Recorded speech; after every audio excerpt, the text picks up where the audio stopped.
Focusing on, ego and looking like I'm just entertaining and all of that, because it is a serious reason we're here, all right?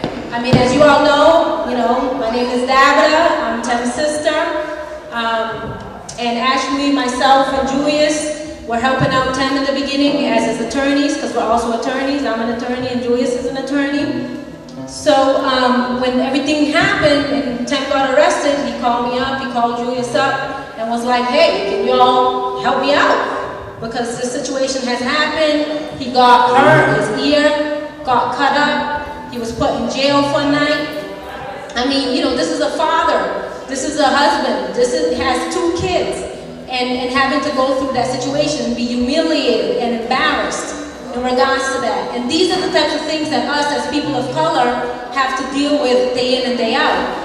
So, I don't want to say in a victim-y way too, in terms of we're victims and we have to succumb to that. I think it's also about us taking it on ourselves and taking the responsibility on ourselves, because we know they're out there. Okay, we know the police is looking for us. We know that the media is trying to feed us negativity. We know that, they want us to be materialistic.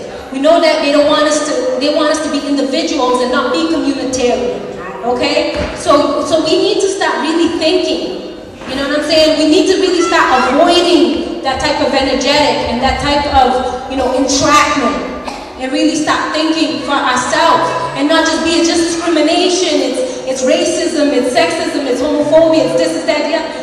We understand it's out there. This is what I work with. I'm a director of a program called the Office of Equal Opportunity and Diversity, where I deal with people who deal with discrimination and harassment on a day in, day out, when I'm trying to help people with that on a day in, day out. However, what I'm saying is that the system is out for getting us and getting women and getting, people who are from different religions like Muslims and Jewish and everything else. That's just, something we got to deal with. But how do we remove ourselves from that situation? How does my brother even remove himself from that situation?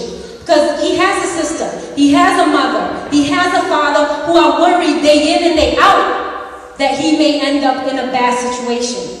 So that's what we're talking about. We're talking about reality here. We're talking about issues that we don't want people to face. We don't want, I don't want my son Phoenix to face, or my nephew I or Soldier to face. Okay? So, us as a people, we need to start, really grabbing the young ones, teaching them, teaching them their history, teaching them where they come from, and it's the parents, for real, it's me, as a parent, I have to start teaching Phoenix where he comes from. I have to teach him his language. I have to teach him about his family. It's no more, well, I just gotta make $1 and I just gotta make $1 and no doubt. I want to make sure I have food on the table and clothes for my child. No doubt. I don't want to be out there scrambling for food. No doubt. But I also have to have the time to give, just feed my son and feed my nephews and spend the time with them. All right? So obviously I'm going to use my attributes. I'm going to use my education. I'm going to be there with Tim, support him as much as I can, have my husband support him as much as I can, because that's what we're about. You know what I'm saying? Unity and just taking it on, taking the battle on. But where we can avoid it, please let's avoid it, okay? So for me, I have one poem, and it really is about love, all right? Because that's really what we got to focus on. It's not about ego. It's not about being the biggest, the baddest, the best, okay? It's about being yourself, okay? I am love, peace, and joy, here to communicate to you that all that you can be, you already are. All that you dream of, you accomplish. All that you imagine has already taken place. All you have to do is believe in you. If you want to be wealthy, then be prosperity. If you want to end racism, then be acceptance. If you want to end racism, then be acceptance. If you want to be healthy, then exude health. If you want to understand the reason of life, be yourself and create your own reality. Who are you? What are you supposed to be doing in this lifetime? Are you asking yourself these questions each and every day? Be still, be quiet, and all the answers will be revealed to you. Don't get trapped by what your mother, father, husband, wives want you to do. Make your own choices in life. Don't get distracted by political situations, racism, sexism, homophobia. Make your own choices in life. Create your own reality. Know yourself, be yourself, create your own reality. Thank you. All right.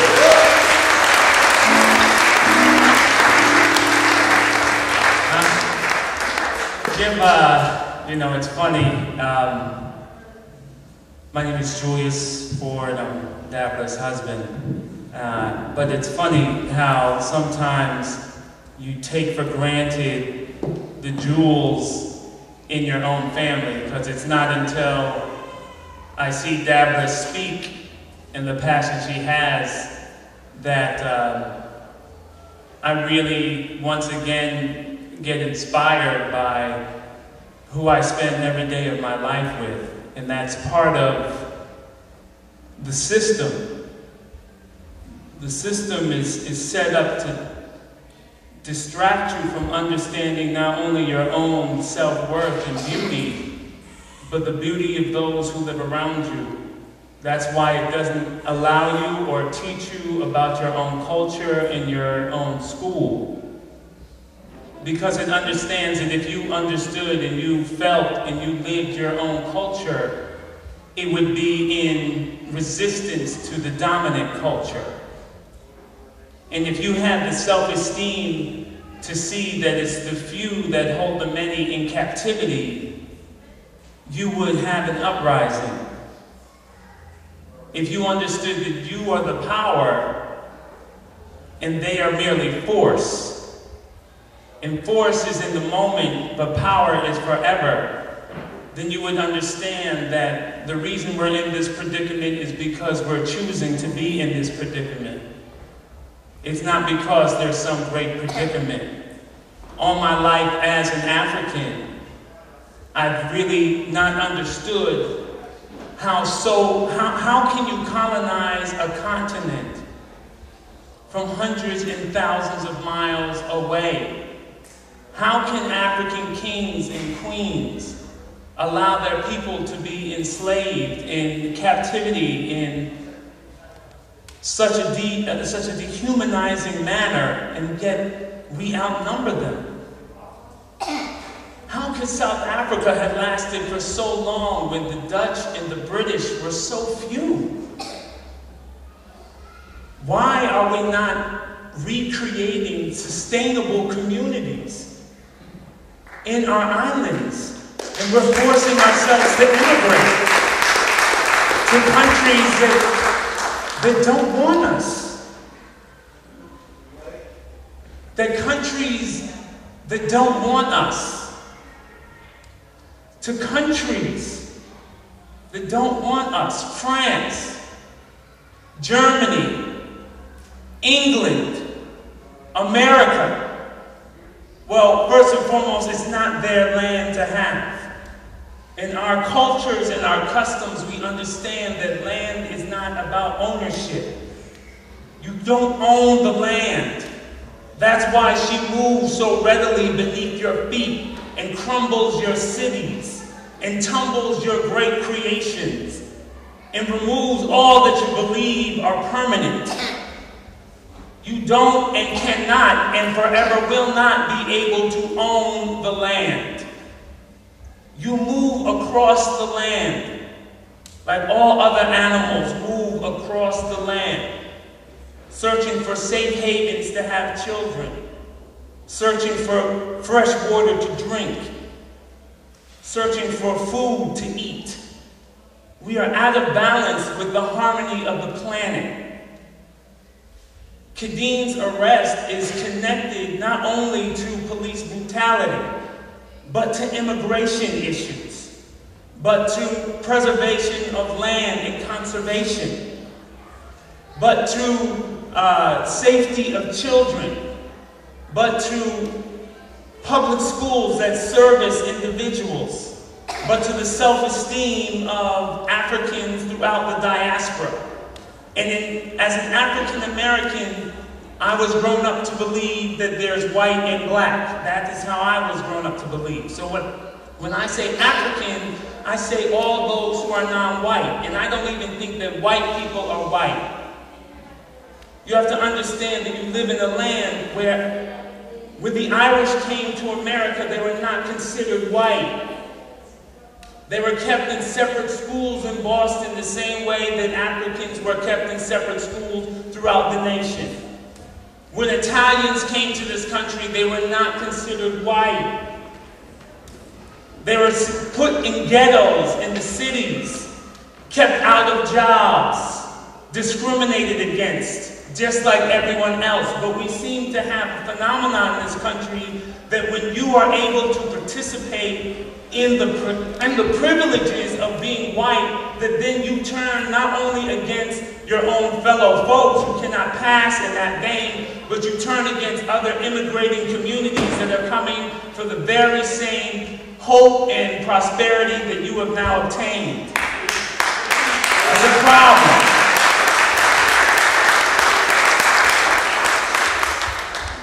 The other thing that I would like to say is we have to rid ourselves of the classism within our communities. What's going on now is that they're dividing us by rich and poor. The movements, particularly the civil rights movement in this country, the reason that it was sustainable and the reason that it pushed and advanced human rights for people not only within this country, but inspiring other people around the globe to move and motivate is because it was across class lines. There was racism that was so hard in this country that it didn't matter how much economically you had if you were not white. You were still going to be stopped from, prevented from obtaining the occupation that you wanted to obtain, living where you wanted to live, sending your children where you wanted to send your children to school. And that was a curse, and yet it was a blessing because it allowed us to understand that poverty was not anyone's fault. We didn't blame people because they had nothing. We just took care of them. We were more communal in that sense. But as soon as we gained affirmative action and we began to gain inroads into mainstream society, people with money in our community separated from people who were still stuck in poverty, and then we began to turn our backs on them and blame them for their conditions. When we understand that if you live in a capitalist society, there has to be a bottom rung. It's the way the system works. One of the things that happened to us when we went down to the courthouse is we watched who was coming in front of the courts and what they were being charged with. We saw person of color after person of color being charged for traffic tickets and being presented in front of the court as if they were criminals. Now, one thing is for sure, we know that part of our constitutional rights and our inherent rights is our right to travel. You cannot travel if you're not driving nowadays. Just like before you had a horse. It's just the way of commerce. So then, people are stuck in financial destitute to the extent that they have to travel to work, and then you arrest them for traveling because they are not licensed or insured, which is coming from conglomerates that are making money off of your way of life. And then they're being held in court to pay outrageous sums of money to get their vehicles registered, but they can't still use those vehicles to go make the money to pay the summons. Malcolm said you were being bamboozled. You were being hoodwinked. You were being put to sleep. And now you don't even understand or know how to fight. You've lost your spiritual aptitude to die for what you believe in. Right? That's part of the whole problem. Part of the whole problem is our attachment to physicality, right? You're so concerned about how you look and what you wear. And this is what Dabler was saying. You're so concerned to the material ways of life that you won't even lay your life down for yourselves and your children, understanding that they're being born into wage slavery. You are being born into wage slavery. Your mind is so trapped at this point that you don't understand that you are not living. Someone has told you what life is.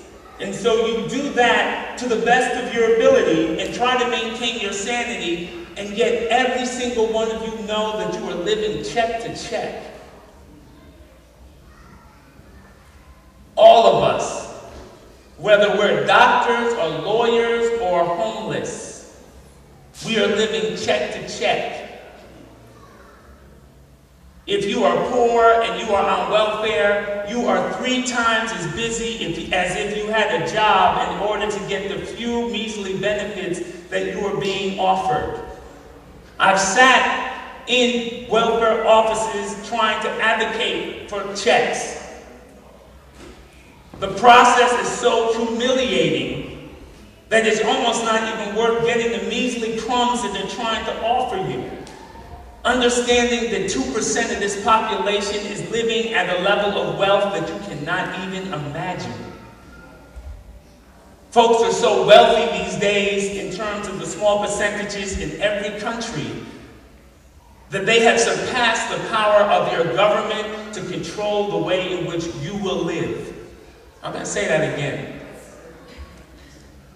There are people within this society who are living at a level of wealth so high that they have surpassed the government in terms of dictating what you will wear, where you will walk, where you will live, where you will sleep, what the police can and cannot do to you, how you will live your life, who you will marry. It's getting that deep.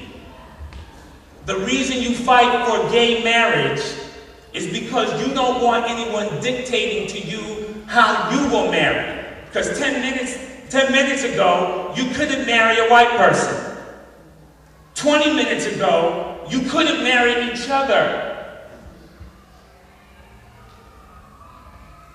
This is one movement. What happened in LA with the immigration riots, that's the sign of things to come. This is one movement. What's going on in South America, Argentina, right, folks standing up, liberating themselves, challenging the American government. This is one movement, and I'm not anti-American government. The true act of patriotism is to recognize when the government no longer works for the people.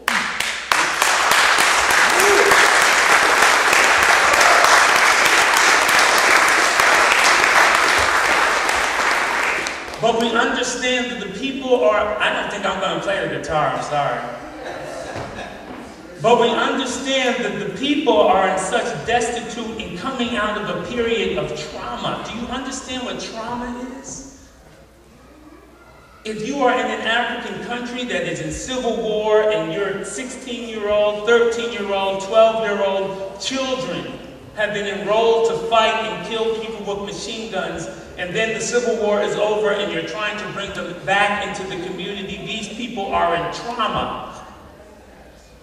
If you're coming back from Vietnam, if you're coming back from Iraq and you've been exposed to things that you can't even imagine, Agent Orange, killing young babies, not understanding why you're guarding oil fields as opposed to liberating countries and firming up governments, you're coming back, you're in trauma. We were on the move, people. We were on the move in the 60s. We were on the move in the beginning of the 70s, although we decided to take on male patriarchism and then beat up our own women in the 70s because we got a little bit too machismo and rah-rah. You need to understand that about the 70s too. But we were still on the move to the extent that we created food programs for ourselves. We created free medical care. All these services that you see the government has now incorporated into their way of being this comes from our freedom movements. But all, okay, it's true. Don't even clap. because after this whole thing, you're supposed to move. Save your energy. Don't clap. It's about movement. This isn't about yay, yay, rah, rah, then I go home and do the same crap I was doing that got us into this situation. After the 70s, all of our leaders were assassinated. And I'm talking white, black, Latino, Asian, Dominican, Puerto Rican, Aborigine, American Indian, Cape Verdean, whatever. All the people who were about movement were assassinated by your own government. Assassinated. That is why there was no movement for the next 2 decades. Because we have been in trauma. That is why we fight amongst ourselves. Just like when you go off to work and you don't feel you can speak up honestly to your boss about the way you're treated, and so you come home and you yell at your children and your husband or your wife. If you don't have a certain level of self-esteem, and the way you gain self-esteem is by understanding your culture. That's why everyone's culture is essential. If you are Cape Verdean, know Cape Verdean culture. If you are African American, know the culture. If you are Boricua, understand the culture. But don't understand it to the extent that you're like, Boricua, Boricua. That's not the point. The point is you understand it so you understand that all people are inherently and essentially and at their base equal, the same, worth something, of value. Their blood, their death, their hunger, their poverty is your blood, your death, your hunger, your poverty. Their arrest is your arrest. Their jail sentence is your jail sentence. You have to question the power. Well, you don't have to question the power because you have it. That's what you have to learn to embrace. But you have to question the force. You cannot let your children watch TV if they cannot critically think. The TV is a white supremacist, patriarchal, propaganda, Christian machine. The TV is a white supremacist, patriarchal, Christian machine. The FCC once made it so that individuals could not own a certain number of TV stations and broadcast their agenda along those things. The FCC struck down that provision about 5-10 years ago, and all those channels were bought up by the same people. There is no BET. There is no Spanish MTV. What are you, crazy? Colin Powell's son was the head of the FCC when it went down. It's real. It's frightening. It's frightening. I fear for my son sometimes. I fear for myself just for speaking out. We have a couple of years left. We have a couple of years left. The state is being militarized. These arrests are coming because look at your television. Cops, International Fight League. All the boxing matches have always been there.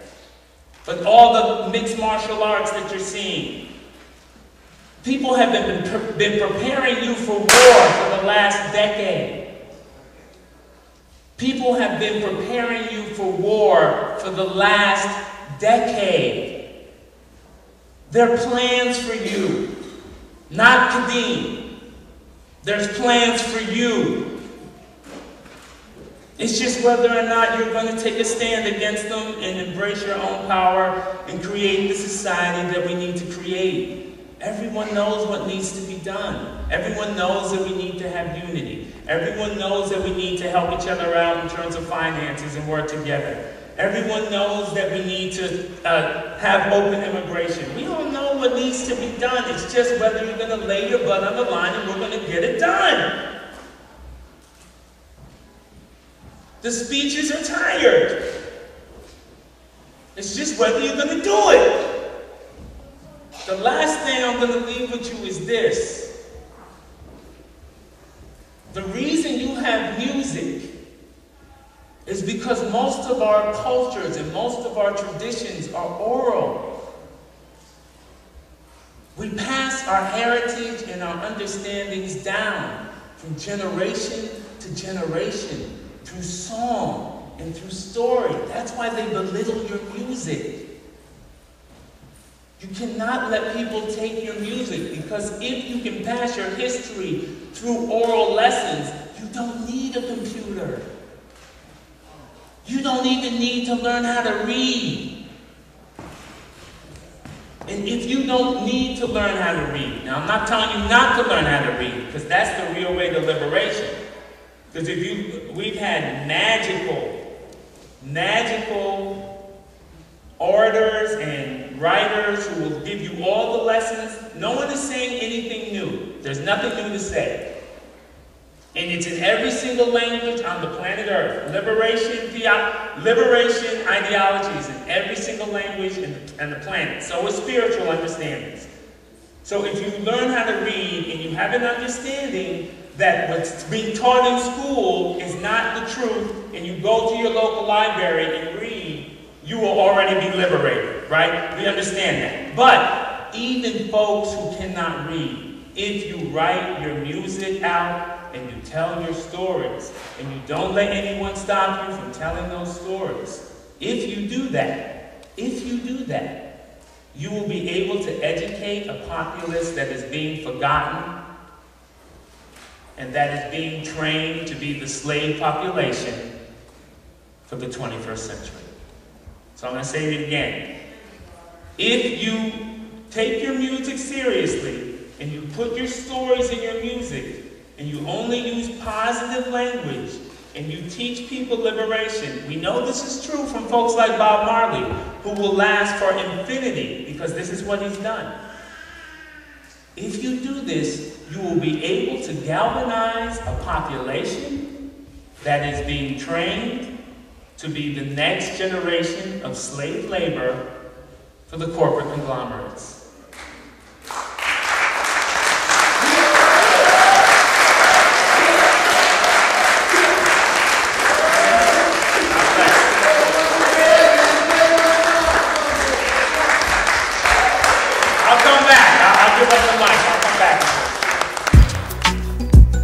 Peace, love, and justice, y'all. This is Tem Bless of the mighty Bus Fro and Strela Nigga crew. I got some dope music for you. But first, we gotta get into something, man. I felt compelled to yell at my CV sisters and brothers on this violence that's been hurting all of us around the world, man. Whether it be in New B, Brockton, Roxbury, Dorchester, or back in CV, man, or in Portugal, Holland, or wherever the Cape Verdean people, the African people stay at. Yo, it's self-destruction, simple and plain. Killing someone who looks like you? What's wrong with your brain, homie? You bugging? Someone that looks like your brother, your cousin? Recently your mom's got popped out here in New B? Man, use your mind to resolve conflict. Be a man. If you need to, stand and use your hands instead of being a coward, feeling empowered by a pistol. Man, I say these words out of love. So much more to live for. Panhê povo, não tem acordar. Escreve pra não continuar a matar. Man, nós é cabo-verdiano, nós é africano. Nós é reis e rainhas. Não quer gangsters and thugs and pimps. Man, y'all bugging, yo, man. Y'all better wake the f up, man. We about family. CV, rise up. Peace, love, and justice movement is officially on. To all the true warriors and soldiers, holla at your boy. Viva Milka Cabral, a luta continua. How we fight is the fight, let's unite the fight. And this goes out to the memory of all those who lost their lives to the needless, senseless violence in the streets all around the world. Peace, one love, yeah.